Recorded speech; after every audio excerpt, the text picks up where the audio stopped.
Tehran से अभी एक बहुत बड़ी खबर सामने आ रही है। मिडिल ईस्ट में बारूदी विनाश का काउंटडाउन, ईरान की इजरायली न्यूक्लियर प्लांट पर हमले की वार्निंग।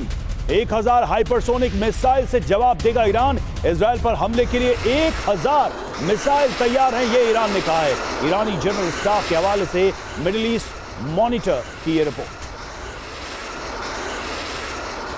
सुमित, सबसे बड़ी बात यह है कि इसका रेडिएशन, इस वॉर का रेडिएशन कहां तक जाता नजर आ रहा है। मतलब Iran is dealing with America, America से डील कर रहा है, इजराइल से भी डील कर रहा है, दोनों बहुत पावरफुल कंट्रीज हैं। ऐसे में क्या वाकई में ईरान का फोकस वॉर हो सकता है क्या, तब जब सामने दो बड़ी शक्तियां मौजूद हैं? देखिए रवि, अगर आप पूरी सिचुएशन को देखें तो ईरान का फोकस ऑफ वॉर पिछले 1 साल से, ऐसा नहीं है कि ईरान अभी पिछले 1 महीने से ऐसी तैयारियां कर रहा हो, या फिर ईरान अभी काम कर रहा है कंसोलिडेशन का। यानी यमन में भी अगर उन्होंने अपनी फोर्सेस को निकाला है तो वो फोर्सेस वो इसलिए नहीं निकाल रहे हैं कि लगातार कि वो हूतियों से अपना हाथ खींच रहे हैं, वो दरअसल अपने आप को, अपनी फोर्सेस को कंसोलिडेट कर रहे हैं। वो ईरान के अंदर, अगर आपको मैं बताऊं कि उसने अभी ईरान ने करीबन 9वां अपना जो रेडार सिस्टम है, लॉन्ग रेंज रेडार सिस्टम, उनको दुरुस्त किया है। इसके अलावा मैं आपको रवि एक और चीज बता दूं कि अभी सी के अंदर उसकी प्रेजेंस बढ़ रही है। अभी ईरान ने जो है चीन के साथ, रशिया के साथ मिलकर चाबार के अंदर एक बड़ी नेवल एक्सरसाइज की थी, अपनी सबमरीन्स को दुरुस्त कर रहा है। तो ये सारी कंसोलिडेशन इसलिए हो रहा है। इजराइल के कॉन्फ्लिक्ट से एक चीज तो दिखी कि इजराइल से ईरान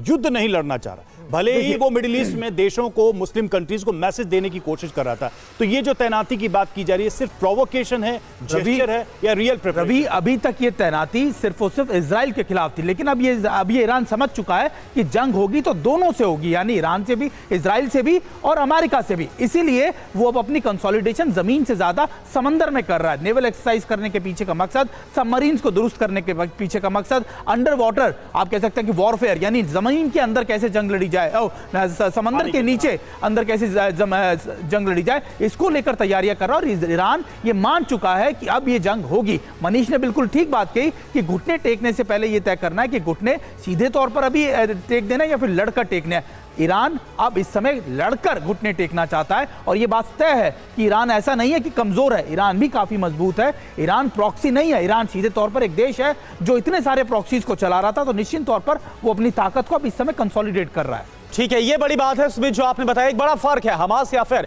हिजबुल्लाह से लड़ाई लड़ना और एक दूसरी तरफ ईरान के साथ युद्ध लड़ना।